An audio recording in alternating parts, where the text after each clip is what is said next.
बिलावल भुट्टो जरदारी की, उन्होंने अभी कहा कि जी अमेरिका और चाइना के बीच में जो टेंशन है उसमें पाकिस्तान कोई रोल प्ले कर सकता है।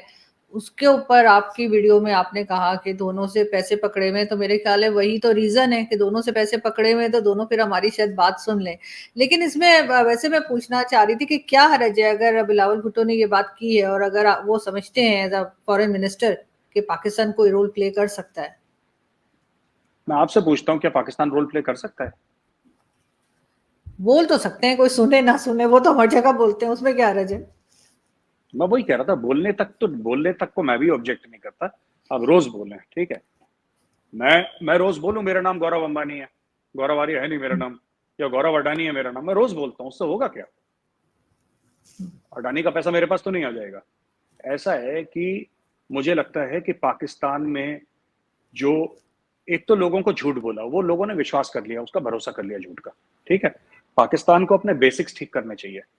इतनी लंबी लंबी छलांगे मारना कि अमेरिका और चाइना के बीच में, हाँ पाकिस्तान ये धमकी जरूर दे सकता है कि हमने दोनों से पैसे पकड़े, दोनों को वापस नहीं करेंगे, चलो हाथ मिलाओ।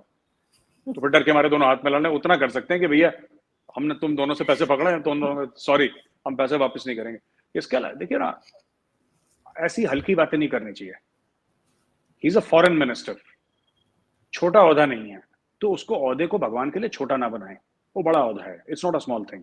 फॉरेन मिनिस्टर एक 22 करोड़ के एटमी मुल्क का जो फॉरेन मिनिस्टर है, उसको थोड़ा सा with a sense of Gravitas, with a sense of seriousness बात करनी चाहिए। ये ऐसे बात करता है नर्सरी स्कूल में होता होगा ना बिलावल, कि हम इन दोनों के बीच में दोस्ती कराएंगे। कैसे कराओगे? कौन पूछ रहा है तुमको यार? क्या अमेरिका के पास, क्या शी जिनपिंग के पास इसका नंबर नहीं है बाइडेन का, या बाइडेन के पास शी जिनपिंग का नंबर नहीं है? दोनों के एम्बेसीज नहीं है? सब बंद करा दो, बिलावल को बोलो कि हम ठीक है, हम पाकिस्तान को इतने रुपए दे देंगे, तुम दोस्ती करा दो। क्या बात कर रहे हैं लोग? ये बचपने के बयान है।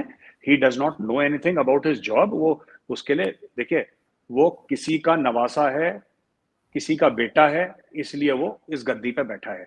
अपने क्वालिफिकेशन की वजह से नहीं बैठा है वो। ना उसमें वो क्वालिटी है, ना क्वालिफिकेशन है, इतनी समझ है, ना अकल है, ना शऊर है, ना इल्म है।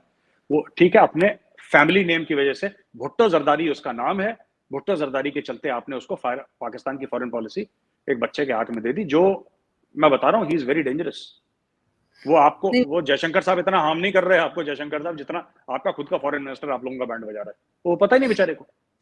नहीं, उनको तो मैं वैसे भी फॉरेन मिनिस्टर कहती हूँ, वो जो उर्दू वाला फॉरेन मिनिस्टर होता है ना, फॉरेन मिनिस्टर बना दो, तो उनको मैं वैसे भी फॉरेन मिनिस्टर कहती हूँ। लेकिन साथ साथ इंडिया जो है वो तकरीबन 1.2 ट्रिलियन जो है वो आप लोग इन्वेस्ट कर रहे हैं कि चाइना से कोई फैक्ट्रीज और कंपनीज जो है वो इस तरफ शिफ्ट कराने में। तो अब आपको लगता है कि चाइना को मजीद प्रेशराइज कर पाएंगे? और इंडिया का हमेशा से एक इशू रहा है चाइना के साथ। नहीं, ये जो 1.2 ट्रिलियन की बात करी, ये गति शक्ति की बात कर रहे हैं आप। देखिए, ये बेसिकली गति शक्ति एक प्लान है, इट्स एन ओवरऑल प्लान। बात ये नहीं कि इससे चाइना को कमजोर करें, बात ये है कि खुद को मजबूत करें। This is not anti China, this is to strengthen ourselves. हमारे जो रोड का या रेल नेटवर्क है हमारा, और जो हमारा शिप्स का नेटवर्क है, ये सब पूरा एक नेटवर्क है। एक पूरी हिंदुस्तान में फैसिलिटी है, किस तरीके से माल बनेगा, किस तरीके से बिकेगा, किस तरीके से लॉजिस्टिक्स होंगी, इसमें बहुत सारी चीजें हैं गति शक्ति में। That is what is going to take India head. तो उस पर बहुत जोरों से इंडिया में काम चल रहा है। नॉट कि हम चाइना, बट हाँ इतना ये बात है कि अगर हम लोगों को वही फैसिलिटीज देंगे चाइना से बेहतर, अगर हम बेहतर पॉलिसीज देंगे और बेहतर तरीके से हम लोगों को फैसिलिटेट करेंगे, तो कोई वजूहत नहीं है कि वो चाइना छोड़ के इंडिया ना आए। तो फोकस ये है कि हम ये नहीं कि हम चाइना को काट रहे हैं, हम चाइना की लकीर नहीं छोटी कर रहे हैं, हम अपनी लकीर इतनी लंबी कर रहे हैं कि मेहनत करके, पैसा लगा के, दिमाग लगा के अपनी लकीर इतनी लंबी हो जाए कि चाइना की लकीर छोटी हो जाए। समय लगेगा लेकिन कर देंगे हम लोग, सोच लिया हम तो कर ही लेंगे। बिल्कुल।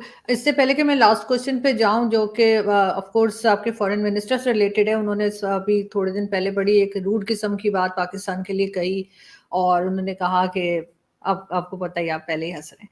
लेकिन ये कि उससे भी पहले मैं ये चीज जरूर उसमें ऐड करना चाहूंगी, इस क्वेश्चन से अलग है, लेकिन फर्स्ट क्वेश्चन का पार्ट, के वो जो आपने बात की थी अपने सोल्जर्स की, कि आपने कहा कि पाकिस्तान के सोल्जर्स ऐसा नहीं करते, सुसाइड नहीं करते, सब कुछ, तो फिर आपके सोल्जर्स को भी इतना स्ट्रांग होना चाहिए ना, मेंटली इतना स्ट्रांग होना चाहिए। हर फैमिली में प्रॉब्लम्स होती है, उनको कोई वर्कशॉप कीजिए, कोई ऐसी चीज कीजिए जिससे इस किस्म की इंसिडेंट्स ना हुआ करें।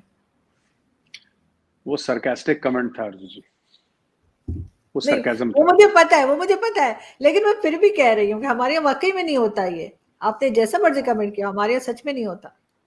सही बात है, 1971 की भी जंग आप जीते, पाकिस्तान अलग नहीं हुआ था, भारत के 2 टुकड़े हुए थे, इंडियन आर्मी ने सरेंडर करा था 16 दिसंबर को, हमारे लोगों ने हथियार डाले थे, जनरल ए के नियाजी इंडिया का जनरल था। मैं हर चीज आपकी मान रहा हूँ, मैं मना थोड़ा ना कर रहा हूँ जी, गलती नहीं, हमारी है। मगर हम सुसाइड हमारी फिर भी फौज, नहीं करते, हम हथियार डाल देते हैं, सुसाइड नहीं करते। आरजू जी ऐसा है ना, पाकिस्तानी फौज के अंदर क्या हो रहा है वो तो छोड़ दीजिए, आपको अभी तक ये नहीं पता कि सीपैक की क्या डील है। अगर मैं आपसे पूछ लूं, कोई भी बड़ा से बड़ा तीसमार खान, तुर्रम खान पाकिस्तानी आप ले आइए, वो बता दे सीपैक की क्या डील है। आपको लगता है, और मैं एक बात बताऊं, मुझे कहना नहीं चाहिए, कड़वी बात है, लेकिन जनरल ए के नियाजी, आप कहते हैं ना आपकी फौज में सुसाइड नहीं होता, जनरल ए के नियाजी को कर लेना चाहिए था। अगर थोड़ी सी भी शर्म होती तो अपनी पिस्टल निकालता, अपने सर पे डालता और अपना भेजा वार कर देता।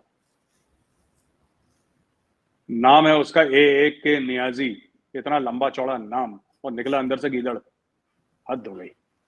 उसको करना चाहिए था, खोपड़ी मारनी चाहिए था गोली अपनी। अब छोटी छोटी बातों पे खोपड़ी उड़ा दें हम अपनी, बताओ हथियार छोटी आपके आरजू जी, आपका आधा मुल्क चला गया। मतलब मैं आपको बात बताऊं, मैं आपको छोटी सी बात बताऊं, एक बहुत, एक 1962 का किस्सा सुनाता हूं, जहां पे हम लोग वो जंग हार गए चाइना से ना।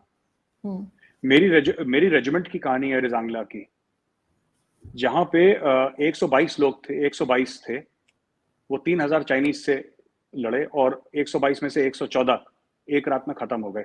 उन्होंने हथियार नहीं डाले, उनको ब्रिगेड हेडक्वार्टर ने, खुद के इंडियन ब्रिगेड हेडक्वार्टर ने बोला था कि तुम लोग पीछे हट जाओ, अगर जिंदा रहोगे तो किसी और दिन लड़ोगे, नहीं हटे, वो खत्म हो गए। हाँ, वो हम जंग हार गए, लेकिन आज भी चाइनीज कहते हैं तेरा Kumaon, bravest of the brave. तो बात ये नहीं होती, देखिए जीत और हार जंग में होती है, ये तो ऊपर वाले के हाथ में है, राइट। पर वो फौजी कैसा जो हथियार डाल दे, ये देखिए, हम ये कह सकते हैं कि इंडियन आर्मी लड़ाई हारी, लेकिन हम ये भी कहते हैं कि जो हमारे वीरों की लाशें हैं ना, वो भी गिन लो।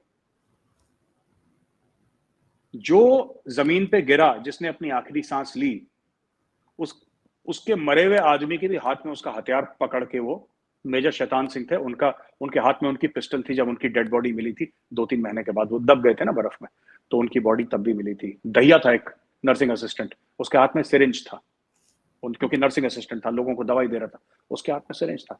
ये जीत हार वाली बात नहीं है।